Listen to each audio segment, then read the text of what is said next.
Welcome to Multifamily Investing with Bob Biggins. I am Bob Biggins, and this is actually my one and only single family house. But we're doing a pretty heavy duty project today. We're going to be doing a French drain or a drain tile system in the basement. We had some water issues. We're just getting started on this project. I'll run you through some things that we have done and things that we're going to do yet. As you can see, we got some moisture because we put some water down to keep the dust down as much as possible. We've got our 10-inch Amazon saw here, electric. It works quite well for probably $100, $150. 10-inch diamond encrusted blade. It's already been pre-cut here. You can always put a little more water down to keep the dust down, but I'll show you how well this thing cuts.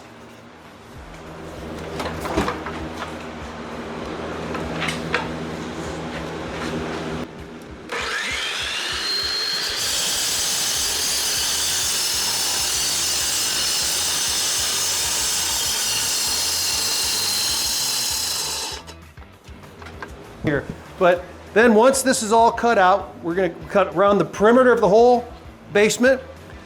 The internet says 12 to 18 inches. I've done this a few times. I think 12 is plenty. You just need to get a spade shovel in there, because really the more dirt you can get out, eventually the better. The more dirt out and the more rock in, the better.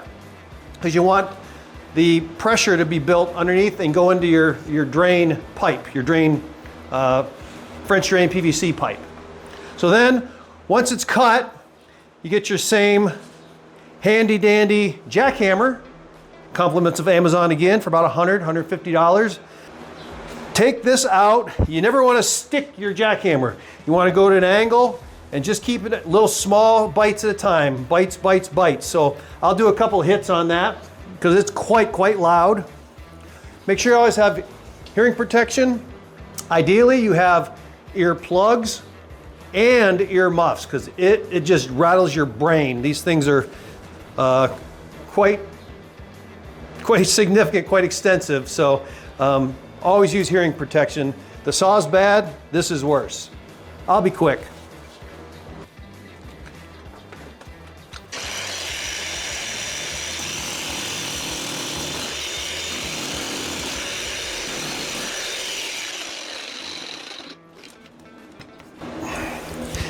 What I think happened here was many years ago, a skim coat was poured on top of the previous floor. That's common in these old buildings. This building is from around 1920, I believe.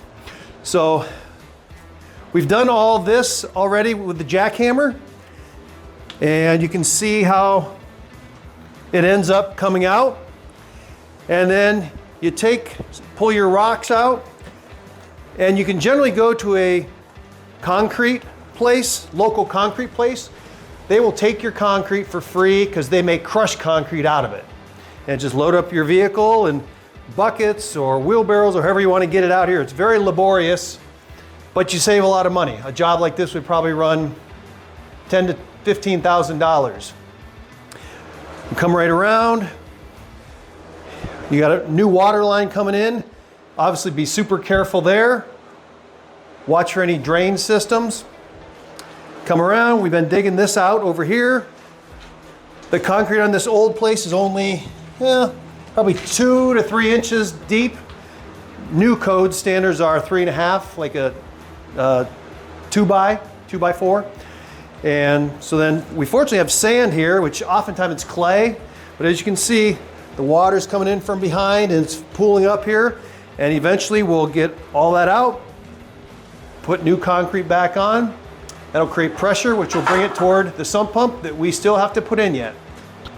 And here we are, probably the 12th, 13th truckload, hopefully the last truckload of dirt, sand, clay is going to the dump today, or to the concrete company for crushed. And so now we've got a few buckets of rocks that we're going to be using to bed down our fabric. But we've come a long way. We've got all the trenches fully cut and cleaned up. We've got this side pitched, lots of water every morning. pitched at our nice 1 inch or so per 10 feet. Coming around, cut our corners, and as we can see, we go down this one here, and we've got a bit of a hump yet, waiting for that to drain down toward the sump pump. On this side, actually we're going to start here as our high point. Most of the water will go this way because the pit's going to be on that side, sump pump pit. And then we're going to go this side, kind of break the two apart, and then we're going to go down this channel. And here's something that worked out quite well. Add a board to your level so you don't have to put your level into the mud, because you're going to want to use this to determine your rise and run of your pitch, your sloping. Here's a sump pit. Home Depot, less than $30 and like $12 for the lid. You buy them separate. That's an Everlast. We ran into a clay pipe here. Got to figure out what we're going to do there. We ran to the cast iron drain here. So we're coming around, and this is our drain that goes out to the road. This is an existing storm sewer drain, and that is functional. We come over here, and every night we've got water. This is our pit, and I took a bucket, drilled a bunch of holes in it, put a temporary pump in there, and in order to put our fabric in there and our pit in there, it'll just float. So we've got to get the water out of there first, so just plug it in. It'll get rid of that water in just in no time. Once we cut off one high spot here, the rest of the water will drain down, and so hopefully things will dry out and get ready for fabric and stones, which is the next step. Today we have many things going on. We've got everything dug out to grade all the way down to where the sump pump's going to be. We've got our levels, as you can see, pitched properly down here. We've got fabric being put down. That's the next step. Once you got your grade on your cutout, your concrete cutout, and the dirt gone and the clay gone, you want to be about at your highest point about 11 or 12 inches, so that you have probably 1 or 2 inches, 2 inches on the bottom, 2.5 inches of stone on the bottom. Put your pipe down, which will be about 4.5, so that's 7. Dimple plate will be a little less than an inch, but just call it an inch. Then you're gonna have maybe 3 inches of concrete. So that's gonna be about 10.5 to 11.5, maybe 12 inches on your highest spot. From there, you grade down, and you'll probably bring your digging down, but you'll raise that up with more rock in the bottom. So you get your pitch of 1 inch per 10 feet. Yeah, 1 inch drop per 10 feet. So the guys are putting fabric down now. As you can see, the wall is textured, so you got to put the tape on there. It really wants to fall in. It's a pain in the tail, but just run that tape up really high onto the wall. You don't need to tape much on the fabric, but tape a lot on the wall, because it's hard to stay up. This is the fabric we use. You can probably use any good fabric. This is the one we use right here. Home Depot, 200 linear feet of, I believe this is 3-foot product. 4-foot product. 4-foot product. Just center it up on your trough. So then we put our bed of rock in. Experts say you should use 3/4 inch to 1.5 inch stone. Our local supply only had 1 to 2 inch stone, so that's what I used. And we bring that down. We've put a level on here. This is pitched just so. We haven't glued yet. We do have the rock in all of this side of the basement. We're just dry fitting right now, making sure we've got our pitch or our grade down. And we go around. We've got a couple of 45s here. Might have some tricky things you got to work around. We're in progress there. 90s, ideally use sweeping 90s. They're a little more expensive, but it's probably worth it for a few dollars. Now that we're talking about pipe I'm using schedule 30. There is schedule 40 that can be used, and they say for outside projects that's preferred. Indoor, it's better to use schedule 40 because it's much thicker. But schedule 30 is just fine. I've done it in other jobs before. And the reason is the compression load. There's really gonna be no load on this. Once we put our dimple plate on and the concrete, there's gonna be no pressure on this pipe to crush. So schedule 30 is cheaper, it's more available, it is lighter to work with, it's easier to work with, it's easier to cut, and the jobs I've done are 5 to 10 years old and they are working just fine. So we'll end up bringing that back down here, and we haven't made it to the sump pump and the sump pump pit yet. That's going to be another fun part. But we do have a rock all the way to here. We are still taking water out a little bit at a time. And next we'll walk through putting the sump pump in and tying our schedule 30 into the pit. Now, somewhere along the lines, we lost the audio for this clip, but this is Ryan setting the drain basin for the sump pump into the pit. And so it's this big, thick plastic drum that gets dropped in. It's about 3 to 4 feet deep. And if you did it right, if you set your depth right, the lip of it should come about to where the top of the concrete is, or where you're going to pour to. And then the hole in the side should come to where you want the pipe to drain into. And now for the other side on the left, shown here, we'll have to probably drill a hole in the side of the basin, and then after that, dimple plating goes on top of the pipe and then concrete. Welcome back to Biggins Property Management. Right now we are going to show you just kind of what it looks like after you put the dimple plate on, and what it looks like and what it is going to take to get the sump pump basin put in. So as you can see right here, we have the dimple plate ready to go. Then we'll put some cement. Cement will come here because we don't have enough height here, so we're going to be building a step in order to give us enough concrete to cover this part of the dimple plate here. So if you follow along though, we have a couple of clean outs that we have put in here. So main thing that we tried to do for aesthetics is try to keep everything, the line, as level as possible. We have our sump pump pit, which is all plumbed in and ready to go outside. We have our check valve, which sometimes, I mean, depending on who you talk to, you know, keep it down lower, but this is going to be easy for servicing for us in case we ever have to come to it in the future. If you look down inside of here, we have both of our pipes plumbed in. We have it held in place right now. Around here is with pea gravel, so really small stone pebbles, to keep it and the water from around the basin and from lifting that up and right out. So until next time, we will hopefully have some concrete down and we'll show you that. Thank you.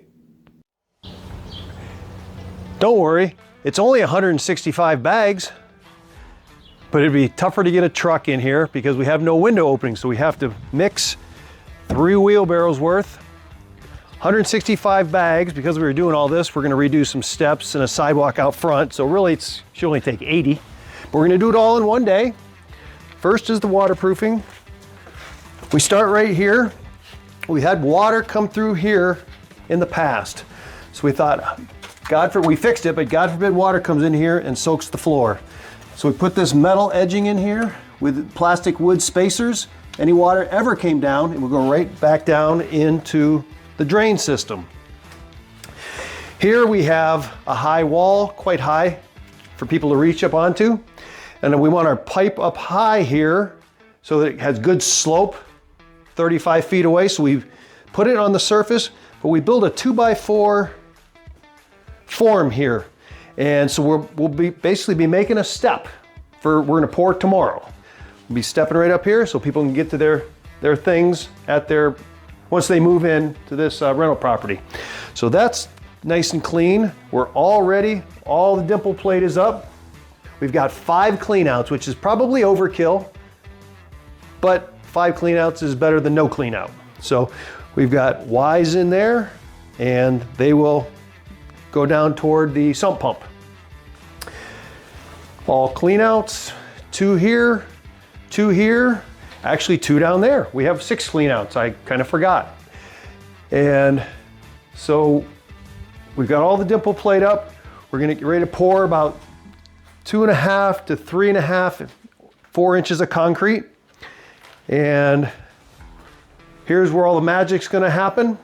We got the sump pump embedded, more clean outs, and check valve, dimple plate. This is an old drain. We're just gonna keep it and concrete around it.